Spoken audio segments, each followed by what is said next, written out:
మాట చెప్తున్నాను, మీకు తెల్లవారుతోందంటే భయం పట్టుకుంటుంది.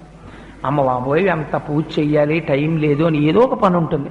అలా కాకుండా మీరు స్వల్పమైన పూజ, వైదికంగా పరిపూర్ణత్వం ఉండే పూజ అలవాటు చేసుకున్నారనుకోండి, మీ పూజ మీకు బరువు అనిపించాలి.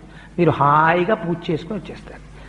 ఒక్కరోజు మీరు ఎంచుకోండి, ఏదో ఒక రోజు నేను ఒక శనివారం నాడు ఇలా పూజ చేసుకుంటాను, లేదు ఒక సోమవారం నాడు చేస్తూ ఉంటాను, లేదు ఒక ఆదివారం నాడు చేస్తాను.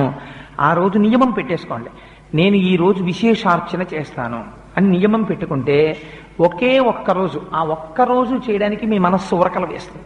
ఇవాళ నేను విశేషార్చన చేస్తాను అని అదే పూజ ఎక్స్పాండ్ అవుతుందంతే. అదే పూజా విధానం, కొత్తగా మీరేం చేయక్కర్లే. కానీ అలా ఎలా పెరుగుతుందో మీకు ఎక్కడికక్కడ చూపిస్తూ ఉపచారములు మనం చేస్తాం శాస్త్రంలో. అవి మీ మనస్సుని తీసుకెళ్లి భగవంతుడి దగ్గర నిలబెట్టడం కోసమని ఉపయోగించాలి. అంతేకాని వాటిని మీరు